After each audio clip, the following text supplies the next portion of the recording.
The remake of Resident Evil 2 was one of the best games to come out in 2019, and it isn't hard to see why. Capcom made the brilliant move of combining the original trilogy's classic scary atmosphere with the modern installments of the series' fantastic action and gunplay, all while pushing Resident Evil 7's excellent visuals and sound design to new heights. Within this one title are plenty of characters who represent all sides in a situation as dire as a zombie apocalypse. Some will use their optimism and heroism to rise above everything in their path, and others will let their own rage and grief devour them, before being devoured literally. You don't get away that easily. So, who truly deserve to get out of Raccoon City? And who needs to be hit with more than just the G-Virus? Keep your green herbs handy because we're about to find out. I'm Kyle with 1UP Binge, and this is Resident Evil 2 Good to Evil. First off, it's important to establish the rules this time around. We're strictly basing every character off their characterization and actions in the remake. So that means the original RE2 won't have any impact on the rankings, and neither will games in the series like RE4, RE6, and Darkside Chronicles. We're also completely ignoring the Ghost Survivors DLC. It's explicitly marketed as a group of what-if scenarios for characters who had died before or during the events of the game and are decisively not canon. Anyway, let's begin. Starting off on the good side as usual, we have Claire's adorable little tag-along, Sherry Birkin. As the daughter of two dangerous, unethical researchers who were the cause of the zombie outbreak, it's a miracle that Sherry grew into such a polite little girl while exhibiting none of her parents' worst traits. I'm so lucky to have you. Despite all their flaws, she does still love her parents and only wishes that they could have spent more time with her. Will you help me find my mom?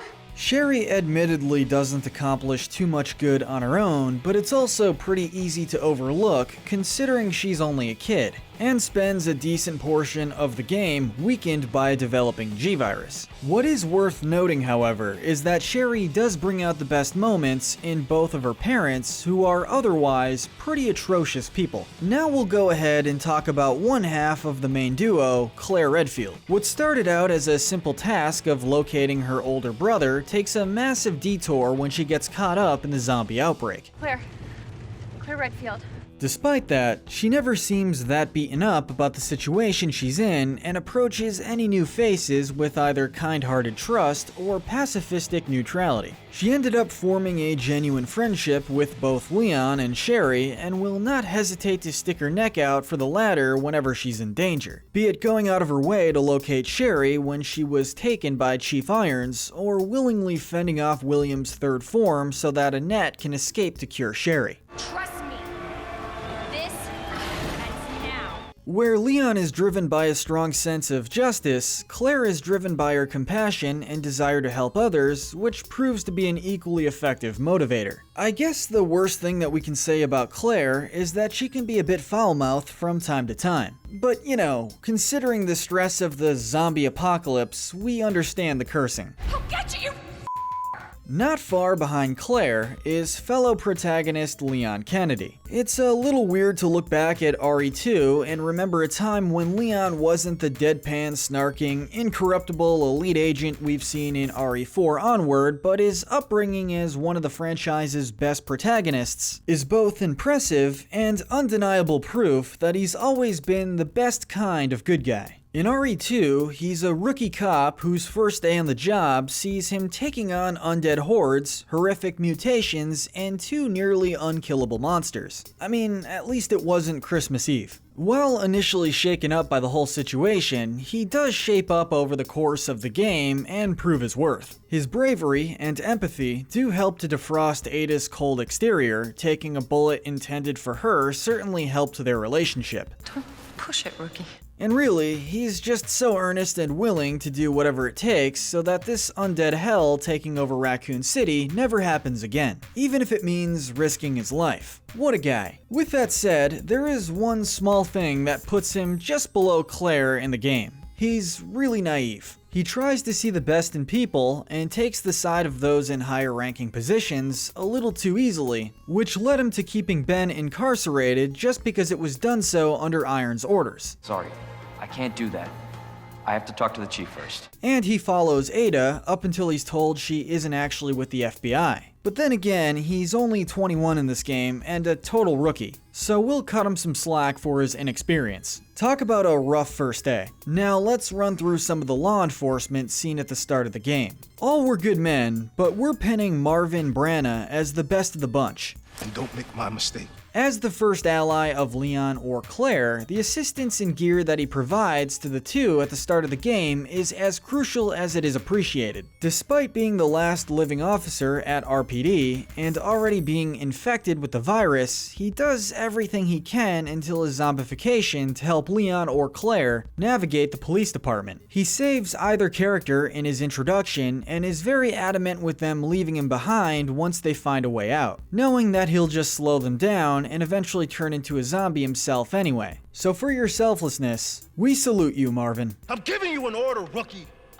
You save yourself first. Now we'll quickly rattle off Daniel Cortini and Elliot Edward. Both are policemen that get killed pretty early on in the A scenario, but nevertheless make attempts to combat the zombies. Edward discovers a journal with the means of escaping the station while running from zombies, while Cortini straight up tries to arrest one. We'll put Cortini just a tad bit higher on the morality scale, since he actually tries to keep Leon or Claire away from the zombie. But both are practically on the same level of being ideal good cops in a horrible situation. Ben Bertolucci is up next. As a reporter who was poking around Raccoon City for the news on the zombie outbreak, Ben was able to figure out quite a bit on his own. He gets an interview with Annette, discovers Umbrella's underground lab, uncovers Chief Iron's corrupt nature, and even knows about Mr. X. I was about to blow the whistle on his dirty ass. Too bad this knowledge gets him imprisoned by Irons and is left to rot there while the apocalypse continues. By the time Leon finds him, it's very possible he's lost a bit of his sanity. I mean, just listen to how he greets Leon. I don't believe it. A real human. Hello, human.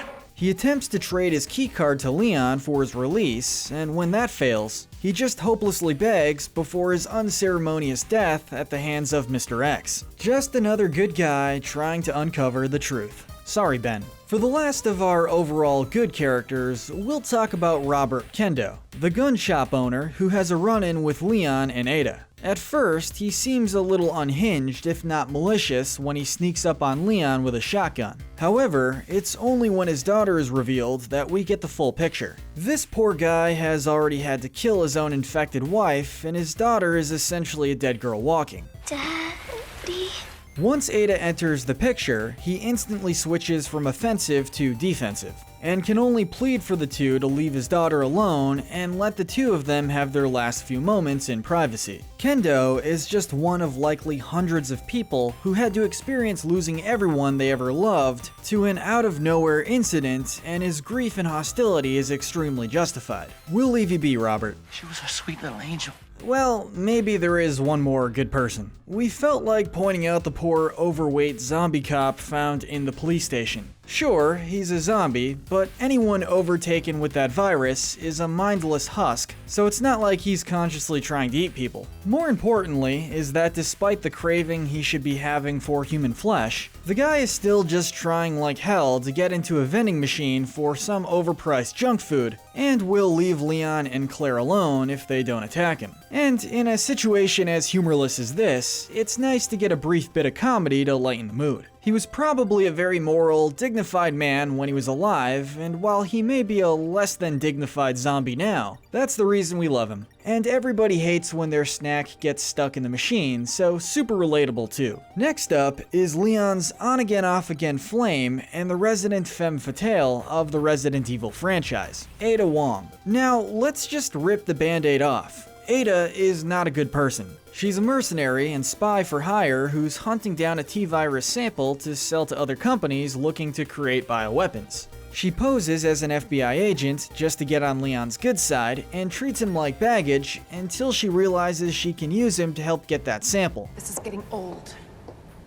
Saving your ass, that's twice. And she threatens both Annette and even Leon at gunpoint for the virus. She's only really in it for the money and will lie, steal, kill, and seduce just to get what she wants. With all that said, she does have plenty of moments in Resident Evil 2 that cement her as an anti-hero instead of an outright villain. She saves Leon on 2 separate occasions, warms up to him a lot more after he takes a bullet for her, can't bring herself to shoot Leon when he refuses to hand the virus over, and even supplies him with a rocket launcher during the final fight with Mr. X. It's very clear that her affection for Leon is what helps keep her morality in check, and while her company is clearly appreciated in the game, it can't help cover up all the shady practices she's taken part in. I really hoped it wouldn't end up like this.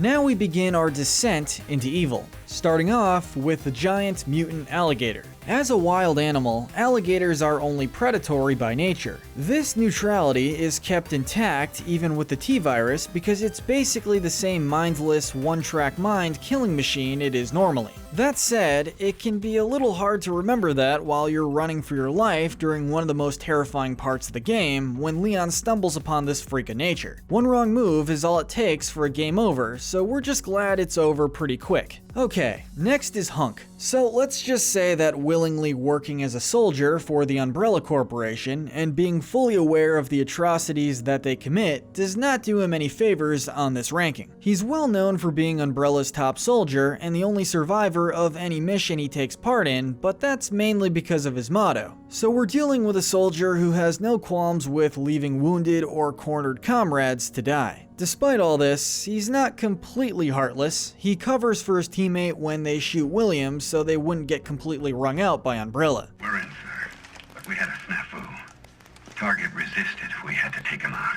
And he does hold himself to his own motto when he tells his evacuation pilot to save himself. Really, Hunk is a cold professional at work, but there doesn't seem to be anything explicitly evil about him otherwise. Up next is Annette Birkin. Annette, along with William, are guilty of a lot of the same stuff. She's a researcher who willingly works for Umbrella to create viruses capable of turning ordinary people into warped monstrosities for the purpose of bioterrorism and warfare. And one means for research involves experimenting on orphan kids, so we're really not off to a good start here. She doesn't value family very highly, and she admits to being more invested in her work than her family, and constantly leaves Sherry home alone. She writes off her daughter as a lost cause when she gets infected by the G-virus. Sherry's been implanted. She can't be saved. And while she does bring up that it's more important to stop William and prevent the virus from killing millions more, which would be the moral decision in this circumstance, it's still pretty messed up. She allows the infected William to walk away instead of shooting him, which causes the entire Raccoon City outbreak. The only moment where not valuing family would actually be beneficial. I don't know why, I couldn't do it. Still, she does at least make an attempt to right her wrongs. She's determined to kill William and prevent the virus from spreading, informs Leon about Ada's treachery, and she does ultimately cure her daughter, but only after Claire went so far out of her way to grab the vaccine. She's not FBI. She's a mercenary. She also says that she never meant for her research to cause any of this, but lady, you performed all sorts of horrible experiments on orphans in the name of twisted science. We don't believe you for 1 second. You were waiting for him to make an appearance, and here he is, the T-103 known as Mr. X. Easily the most memorable part of Resident Evil 2, Mr. X is a new tyrant model made by Umbrella who was sent to Raccoon City to kill any witnesses, and you'd better believe he's got the means to do it. Not only is he surprisingly smart and perceptive for a bioweapon, but he's super strong and is barely fazed by bullets or even explosives. That said, he's only really evil because he was designed to be that way. He doesn't talk, keeps a bored expression even while knocking the wind out of your character, and has almost no reaction to whatever he's dealing with, at least until you shoot his head off. He's exceptionally dangerous, but that's about it. Just make sure to keep that rocket launcher handy. Okay, so we've reached the absolute worst characters in this game, and while both are absolutely awful people who deserve everything they got, we have to pick one as the lesser evil. The main antagonist, William Birkin, is guilty for a majority of the stuff his wife took part in.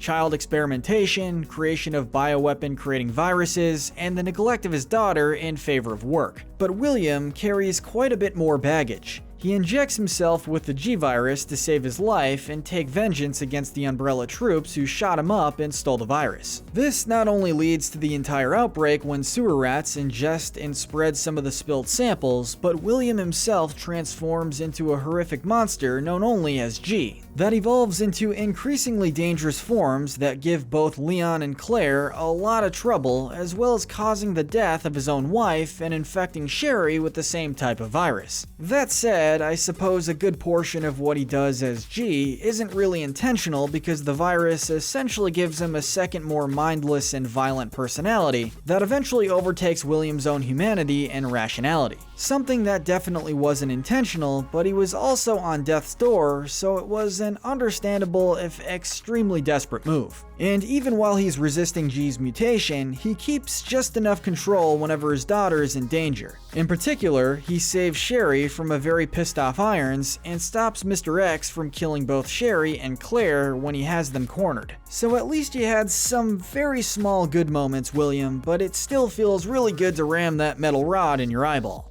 It didn't take us long to pin Chief Brian Irons as the most evil character simply because he doesn't have a single redeemable moment or character trait to show throughout the game. While he isn't the most destructive of RE2's antagonists, he's definitely the most hateable. Okay then, you tie her up now or she dies. He allowed Umbrella to set up shop in Raccoon City and took bribes to ensure they wouldn't be found out while denying every attempt at investigation by STARS. He was the one supplying orphans to use as test subjects, and when he realized he's not going to be able to escape Raccoon City, he devotes the rest of his time to going all out by killing and torturing as many people as he can find, be they normal people, his own officers, or even children. He's a taxidermist of both animals and people, a sexist, a masochist, and a serial killer. He killed the mayor's daughter after he abandoned the city and was planning on stuffing her to preserve her body. He threatens Claire at gunpoint when he first finds her and Sherry, and attempts to assault Sherry, a literal child, when she attempts to escape him.